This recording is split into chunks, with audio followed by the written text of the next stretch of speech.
आज की तारीख में किसी भी देश का एयरफोर्स और उनका नेवी उनकी मिलिट्री के लिए कितना ज्यादा इंपॉर्टेंट होता है। बट बहुत पहले के जमाने में ऐसा नहीं था। उस जमाने में सबसे ज्यादा इंपॉर्टेंस आर्मी की थी, पर उसके बाद नेवी की भी काफी इंपॉर्टेंस थी, और बाद में जब एयरफोर्स आया तो उसका भी महत्व हो गया। आप नेवी की कितनी इंपॉर्टेंस थी इस बात का आइडिया इस बात से लगा सकते हैं कि ब्रिटेन की नेवी दुनिया में सबसे ज्यादा ताकतवर नेवी थी, और वो इतनी स्ट्रांग नेवी रखते थे कि एक जमाने में पूरी दुनिया का 1/4 हिस्सा ब्रिटेन लोग कंट्रोल करते थे। वो खुद कितना छोटा सा कंट्री है, बट अगर आप सोचिए इंडिया, कनाडा, ऑस्ट्रेलिया, इतने सारे कॉलोनीज उनकी दुनिया भर में थे, वो सिर्फ उनकी नेवी की वजह से। तो आज की वीडियो में हम बात करेंगे कि फर्स्ट वर्ल्ड वॉर के दौरान नेवी और एयरफोर्स का क्या रोल था, और इन दोनों सेनाओं ने कैसे अल्टीमेटली जाके फर्स्ट वर्ल्ड वॉर के रिजल्ट को डिसाइड किया। कहानी शुरू होती है फर्स्ट वर्ल्ड वॉर के पहले।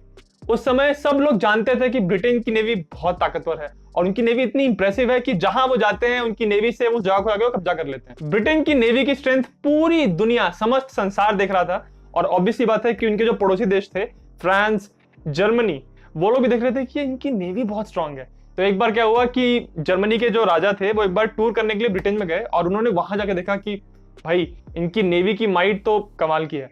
तो उन्होंने डिसाइड किया अपनी कंट्री में वापस आके कि हम लोग भी जर्मनी के अंदर ऐसी बहुत सारी ताकतवर बैटलशिप्स बनाएंगे और अपनी नेवी को बहुत मजबूत करेंगे, ताकि हमारे भी बाहर बहुत सारी कॉलोनीज हों और हम भी ब्रिटिश नेवी से टक्कर ले सकें।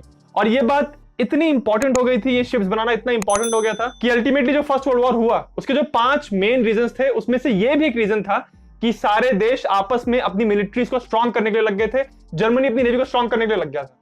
ये एक रीजन बन गया लड़ाई करने की। उसी जमाने में ब्रिटेन ने एक नई टाइप की वॉरशिप लॉन्च की, और उस शिप का नाम था HMS ड्रेडनॉट। अभी तक ब्रिटिश नेवी में जितनी भी शिप्स बनी थी, और पूरी दुनिया में जहां जहां पे जो भी शिप्स बनी थी, उन सारी शिप से ये शिप काफी अलग थी। उसका रीजन ये था कि ये शिप बहुत तेज चलती थी। दूसरा, इस शिप के ऊपर बहुत तगड़ा आर्मर था, कवच था। और तीसरी सबसे इंपॉर्टेंट बात, इस शिप के ऊपर बहुत हैवी गन्स लगी थी। बट इसके बाद HMS ड्रेडनॉट का नाम इतना प्रचलित हो गया कि उसके बाद जो भी बैटलशिप बन रही थी ड्रेडनॉट की तरह, तो उन शिप्स को लोग ड्रेडनॉट कहने लग गए। बैटलशिप नहीं बोलते थे, उसको बोलते थे कि ड्रेडनॉट है। और बाकी कंट्रीज में भी हो गया कि हमको ड्रेडनॉट्स बनाने हैं। इतनी पॉपुलैरिटी हो गई थी HMS ड्रेडनॉट की। इसके जवाब में जर्मनी ने बहुत सारी वॉर शिप्स और बैटलशिप्स बनाई, और फिर उनके जवाब में ब्रिटेन ने और शिप्स बनाई। ड्रेडनॉट्स के अलावा एक और टाइप की वॉरशिप थी जिसका नाम था बैटल क्रूजर। बैटल क्रूजर्स में भी ड्रेडनॉट्स की तरह हैवी गन्स थी, बट इनका आर्मर ड्रेडनॉट्स की तरह स्ट्रांग नहीं था। उसका रीजन ये था कि अगर आर्मर पतला रखेंगे तो वो शिप्स ज्यादा तेजी से मूव कर पाएंगे। इसीलिए बैटल क्रूजर्स का भी बहुत इंपॉर्टेंट रोल था मिलिट्री की स्ट्रेंथ को बढ़ाने के लिए। तो जैसे ही साल 1914 में जुलाई में जर्मनी ने और बाकी सारी यूरोपियन कंट्रीज ने फर्स्ट वर्ल्ड वॉर को स्टार्ट किया, वैसे ही अगस्त के महीने में ब्रिटेन ने जाके जर्मनी के आसपास एक नेवल ब्लॉकेड लगा दिया। इस नेवल ब्लॉकेड का पर्पस ये था कि ब्रिटेन और अलाइड फोर्सेस चाहते थे कि जर्मनी को किसी भी तरह की बाहरी मदद ना मिले पानी के थ्रू। यानी जो भी शिप्स बाहर से आ रही हैं जर्मनी की तरफ एमिनिशन को लेके, और बाद में तो उन्होंने खाने वाले सामान पे भी ब्लॉकेड लगा दिया था कि कोई भी तरह से हेल्प ना हो पाए जर्मनी की। अब इस ब्लॉकेड की वजह से ऑब्वियसली जर्मनी को तो नुकसान था ही था, बट कुछ ऐसे कंट्रीज को भी नुकसान था जो चाह रहे थे कि वो जर्मनी को सामान पहुंचा पाए, जर्मनी को सामान बेच पाए, और ये जो वॉर सिचुएशन बन रही है यहाँ पे उससे खुद फायदा उठा पाए। और ऐसी कंट्री में जो टॉप पे कंट्री थी वो थी अमेरिका। अमेरिका के जो बिजनेसेस थे जो अपना सामान एक्सपोर्ट करते थे जर्मनी को और उनके साथी कंट्रीज को, जब ये नेवल ब्लॉकेड लग गया तो ऑब्वियसली उनके एक्सपोर्ट पे बहुत फर्क पड़ा। तो इस बात से उन्होंने जब आपत्ति प्रकट की तो ब्रिटेन ने कहा कि अमेरिका को हम गुस्सा नहीं दिला सकते, क्योंकि अमेरिका तो हमारा बाद में साथी बन सकता है। वो चाहते थे कि वॉर में आए और उनकी तरफ आए, ब्रिटेन की तरफ लड़ाई करे। इसीलिए फिर ब्रिटेन ने ये तक किया कि उनको कहा अमेरिका को कि आपका सामान हम लोग खरीद लेंगे। और बहुत बार ऐसा होता था कि कोई अगर अमेरिका से शिप आई है कोई कार्गो लेके सामान बेचने के लिए जर्मनी को, तो उस शिप को लेके ब्रिटेन लोग अपने किसी बंदरगाह पे चले जाते थे, वहां पे सारा सामान अमेरिका का खुद खरीदते थे और खाली अमेरिकन शिप वापस। ये तक किया ब्रिटिश फोर्सेस ने ताकि किसी भी तरह से जर्मनी को बाहर की मदद ना मिले। अब ऑब्वियसली जर्मन्स इस नेवल ब्लॉकेज से बहुत परेशान थे। वो जानते थे कि उनको बाहरी मदद की जरूरत है, पर वो करें क्या। उनको अगर इस ब्लॉकेड को तोड़ना है तो उनको ब्रिटिश नेवी से टक्कर लेनी पड़ेगी ओपन सी में, और ब्रिटिश नेवी उस जमाने की सबसे ज्यादा ताकतवर नेवी थी। फिर भी फर्स्ट वर्ल्ड वॉर के स्टार्टिंग के 2 सालों में ब्रिटिश और जर्मन नेवी के बीच में थोड़े थोड़े छोटे छोटे बैटल्स हुए, जैसा कि बैटल ऑफ हेलिगोलैंड बाइट हुआ, फिर उसके बाद बैटल ऑफ डॉगर बैंक हुआ। इन दोनों लड़ाइयों में ब्रिटिश नेवी की जीत हुई थी और जर्मन नेवी को पीछे हटना पड़ा था। पर जो तीसरी लड़ाई हुई थी इन दोनों नेवीज के बीच में, उस लड़ाई को कहते हैं द बैटल ऑफ जटलैंड। यह लड़ाई हुई थी साल 1916 में और इसको द बैटल ऑफ जटलैंड इसलिए कहते हैं क्योंकि ये जटलैंड पेनिनसुला के पश्चिमी डायरेक्शन में हुआ था, नॉर्थ सी में। पूरे बैटल ऑफ जटलैंड में लगभग 250 शिप्स इन्वॉल्व थी दोनों साइड्स की मिला के, और इसीलिए ऐसा कहा जाता है कि पूरे पहले विश्व युद्ध की ये सबसे बड़ी नेवल एंगेजमेंट थी। जो ब्रिटेन की ग्रैंड फ्लीट थी उसके कमांडर थे एडमिरल जॉन जेलिको। वो ये बात भली भांति जानते थे कि उनके पास पूरे दुनिया की सबसे ज्यादा ताकतवर नेवी है और उसके साथ साथ उनके पास रूम 40 है।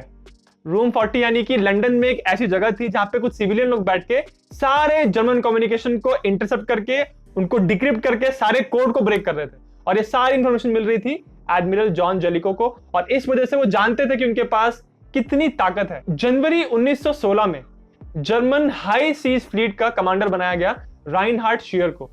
इन्होंने जाके German king Kaizer William II को बोला कि हमने अभी तक अपनी नेवी को, इसमें इतनी सारी पावरफुल बैटलशिप्स हैं, उसको पूरी तरह एग्रेसिवली इस्तेमाल नहीं किया ब्रिटिश नेवी के अगेंस्ट, तो क्यों ना हम अपनी नेवी को अटैक करने के लिए यूज करें। शियर का प्लान ये था कि वो अपनी हाई सीज फ्लीट की सारी इंपॉर्टेंट बैटलशिप्स, बड़ी बड़ी ड्रेडनॉट्स बैटलशिप्स को लेके जाएंगे और जाके जो नेवल ब्लॉकेड लगा है ब्रिटिश लोगों का, उसमें जाके एक छेद कर देंगे, उसको तोड़ देंगे। शियर इस बात को जानते थे कि जो ब्रिटिश नेवी है, जो नॉर्थ सी में उनकी प्रेजेंस है, वो दो जगह पे बटी हुई है। एक है रोसिथ में और एक है ऊपर की तरफ स्कैपा फ्लो में, जिसको लीड कर रहे थे जॉन जेलिको। शियर का अटैक प्लान ये था कि वो अपनी जर्मन फ्लीट को 2 हिस्सों में बांट देंगे। जो छोटा हिस्सा होगा वो पहले जाएगा और रोसिथ में जो ब्रिटिश फ्लीट है उसको अट्रैक्ट करके अपनी तरफ खींचेगा। फिर यहाँ पे उस फ्लीट के ऊपर अटैक किया जाएगा और फिर जॉन जेलिको की जो बड़ी फ्लीट है, जब तक वो आएगी तब तक इस छोटी फ्लीट को डिस्ट्रॉय कर चुके होंगे। इस तरह से शियर ने ये पूरा नेवल बैटल प्लान बनाया था, परंतु यहाँ पे एक गड़बड़ हो गई। शियर इस बात को जानते नहीं थे कि जितना भी वो कम्युनिकेशन कर रहे हैं, जितने मैसेज पास कर रहे हैं, वो सारे मैसेजेस डिकोड हो रहे हैं लंदन में, और इसीलिए ब्रिटिश फ्लीट के जो कमांडर थे जॉन जेलिको, उनको सारी इंफॉर्मेशन मिल रही है कि शियर क्या प्लान कर रहे हैं। इसीलिए रात के अंधेरे में 2 बजे जेलिको अपनी फ्लीट को लेकर निकल पड़े नॉर्थ सी में इस जर्मन फ्लीट को कन्फ्रंट करने के लिए। और इस तरह फिर 31 मई साल 1916 में एक तरफ थी जर्मन हाई सीज फ्लीट और दूसरी तरफ थी ब्रिटिश ग्रैंड फ्लीट। ये दोनों जो पूरी नेवी की जो फुल माइट थी वो बैटल ऑफ जटलैंड में टकराई। ये पूरी लड़ाई एक दिन से ज्यादा चली, बट इसमें शियर समझ गए कि वो रॉयल फ्लीट के साथ टक्कर नहीं ले सकते हैं, उनकी शिप्स ज्यादा हैं संख्या में और ज्यादा ताकतवर हैं। इसीलिए जून 1 को शाम के समय जब अंधेरा हो रहा था, तो उस अंधेरे का फायदा उठा के शियर ने अपनी सारी बची हुई बाकी बैटल शिप्स को पीछे मुड़ने का ऑर्डर दे दिया। पूरे बैटल ऑफ जटलैंड में टोटल ब्रिटिश कैजुअलिटीज हुई थी लगभग 6000 के आसपास, और उन्होंने 14 शिप्स को गवा दिया था और उसके साथ साथ उनकी कुछ शिप्स डैमेज भी हुई थी। वहीं दूसरी तरफ जर्मनी की टोटल कैजुअलिटीज थी लगभग 3000 लोग, और उसके साथ उन्होंने 11 शिप्स को गवा दिया था और लगभग 10 शिप बहुत बुरी तरह डैमेज हो गई। बट कमाल की बात यह है कि इस लड़ाई के खत्म होने के बाद दोनों साइड्स ने विक्ट्री क्लेम की। ब्रिटिश लोगों ने कहा कि वो जीते, जर्मन्स ने कहा कि वो जीते। जर्मन्स इसलिए कह रहे थे कि वो जीते क्योंकि उनकी नंबर ऑफ कैजुअलिटीज कम हुई और उन्होंने कम शिप्स को गवाया, और ब्रिटिश लोग इसलिए कह रहे थे कि वो जीते क्योंकि जर्मनी का इस लड़ाई का जो मेन मकसद था वो ये था कि जो ब्रिटिश लोगों ने नेवल ब्लॉकेड लगा के रखा है उस ब्लॉकेड को तोड़ा जाए, और वो ब्लॉकेड जर्मन्स तोड़ नहीं पाए। और इसके साथ साथ बैटल ऑफ जटलैंड के बाद कभी भी जर्मन नेवी ने ब्रिटिश नेवी को ओपन सी में कभी भी चैलेंज नहीं किया, कभी भी एंगेज नहीं किया। इसीलिए ब्रिटिश लोग बैटल ऑफ जटलैंड को अपनी जीत मानते हैं। इस बैटल के बाद जर्मनी की नेवी की सिर्फ एक स्ट्रैटेजी थी कि वो अपनी शिप्स को ओपन सीज में यूज नहीं करेंगे, वो सिर्फ अपनी सबमरीन्स को यूज करके ब्रिटिश सप्लाई लाइंस को और जो भी शिप्स उनको मदद करने के लिए आ रही है उनको अटैक करेंगे। और ये जो सबमरीन्स का इस्तेमाल कर रहे थे जर्मन्स,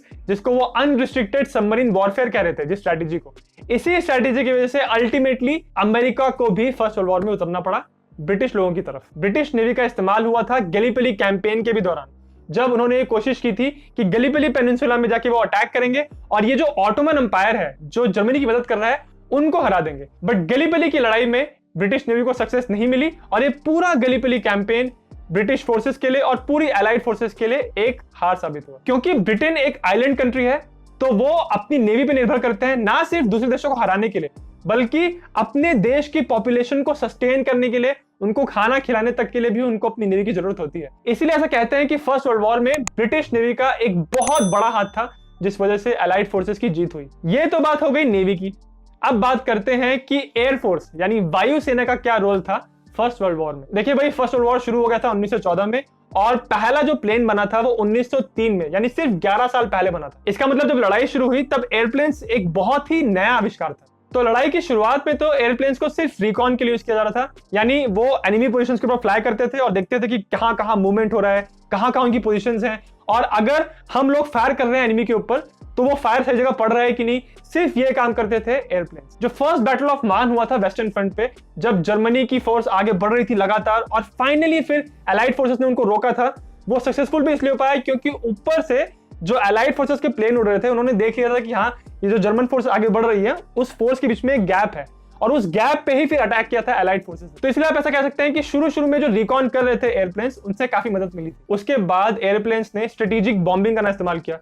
देखिए, पहले के प्लेन्स बहुत ही छोटे होते थे, हल्के होते थे, तो वो बहुत हैवी बॉम्ब्स कैरी तो कर नहीं पाते थे। तो शुरू में तो ऐसा था कि पायलट्स ही बहुत सारे बॉम्ब्स रखते थे और ऐसे ड्रॉप करते थे ऊपर से। बट जैसे जैसे लड़ाई आगे बढ़ी और प्लेन्स की डिजाइन इंप्रूव हुई, वैसे वैसे ऐसे प्लेन बनने लग गए थे कि वो लॉन्ग रेंज बॉम्बिंग कर सकते थे और इस वजह से वो एनिमी टारगेट्स को डिस्ट्रॉय कर सकते थे। फर्स्ट वर्ल्ड वॉर में दोनों साइड्स अपने प्लेन्स का इस्तेमाल कर रही थी एनिमी पोजीशंस के ऊपर रिकॉन करने के लिए। तो अगर ऐसा हुआ कि यहां से ब्रिटिश प्लेन उड़ रहा है और यहां से जर्मन प्लेन उड़ रहा है और वो दोनों प्लेन आकाश में आसपास हुए, तो फिर ऑब्वियसली उनको एक दूसरे पर फायर करना पड़ेगा।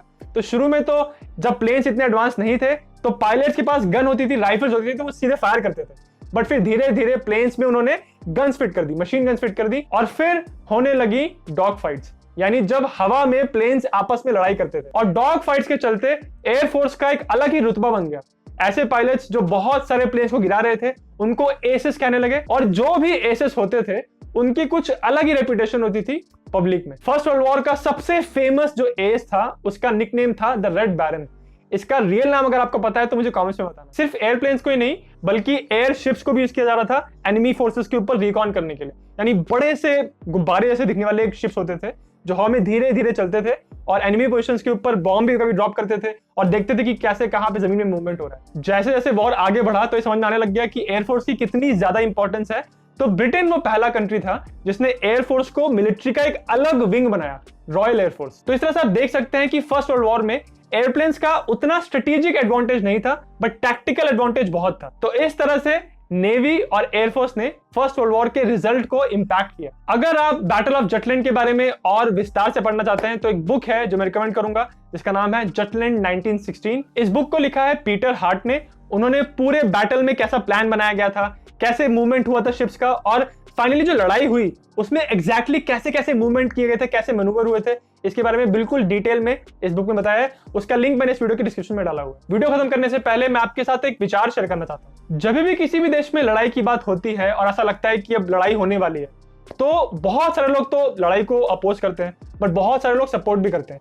उनमें से कई बार ऐसा भी होता है कि कुछ लोग ये सोचते हैं कि अगर लड़ाई हुई तो सिर्फ फोर्सेस इन्वॉल्व होंगी, आर्मी, नेवी, एयरफोर्स, और वो अपने घरों में बैठे हैं, वो बहुत दूर है लड़ाई से, वो कॉन्फ्लिक्ट के जोन से बहुत दूर है, तो उनके ऊपर कोई फर्क नहीं पड़ेगा। बट फर्स्ट वर्ल्ड वॉर ने, और बाद में आप देखेंगे कि सेकेंड वर्ल्ड वॉर ने भी ये बात प्रूव कर दी कि अगर कभी इतने बड़े स्केल पे लड़ाई होती है तो कोई भी इंसान उस लड़ाई के इफेक्ट से नहीं बच सकता। जब फर्स्ट वर्ल्ड वॉर शुरू हुआ था तो जर्मन्स को भी ऐसा लग रहा था कि जो उनके फौजी फ्रंट्स पे लड़ाई कर रहे हैं बस वही इंपैक्ट होंगे, जो सिविलियंस घर में बैठे हैं उन पे फर्क नहीं पड़ेगा। बट जो लड़ाई के शुरू होते ही ब्रिटिश लोगों ने जर्मनी के ऊपर नेवल ब्लॉकेड लगा दिया, उस ब्लॉकेड को 4 साल में जर्मनी लोग नहीं तोड़ पाए और उस ब्लॉकेड की वजह से जर्मनी के अंदर सारी इंडस्ट्रीज इंपैक्ट हो रही थी। एक एस्टिमेट है कि 5,24,000 लोगों की जान चली गई थी सिर्फ इस नेवल ब्लॉकेड की वजह से, और ये लोग सिविलियंस थे। इतने सारे लोग इसलिए मर रहे थे क्योंकि इस नेवल ब्लॉकेड की वजह से सारी इंडस्ट्रीज ठप हो रही थी, अनएम्प्लॉयमेंट बढ़ रही थी और फाइनली लोगों को खाने के लिए भी नहीं मिल रहा था। इतना बुरा इंपैक्ट था इस ब्लॉकेड का कि इस ब्लॉकेड के खत्म होने के बाद भी जो जर्मनी में जो बच्चे पैदा हो रहे थे वो बहुत मैल नूरिश थे क्योंकि उनको खाना ही ढंग से मिल नहीं रहा था। इसीलिए किसी भी देश की सुरक्षा में उनकी नेवी का बहुत बड़ा योगदान होता है, और इसीलिए कभी ऐसा सोचना नहीं चाहिए कि अगर किसी बहुत बड़े स्केल पे लड़ाई होती है तो सिर्फ फौजी ही लड़ाई में पड़ेंगे और सिविलियंस अपने घर में बिल्कुल सेफ रहेंगे, उनकी लाइफ पे कोई इंपैक्ट नहीं पड़ेगा। ऐसा कभी नहीं होता है। ये वीडियो मेरे वर्ल्ड वॉर 1 की सीरीज का एक वीडियो था। इसका अगला जो वीडियो है वो आपको इस वीडियो के एंड में एकदम सेंटर पे मिल जाएगा। और अगर आपको हिस्ट्री में इंटरेस्ट है तो मेरा इंस्टाग्राम पेज फॉलो कर सकते हैं आप, और अगर आपको वीडियो अच्छा लगा तो मेरे चैनल को सब्सक्राइब करना ना भूलें।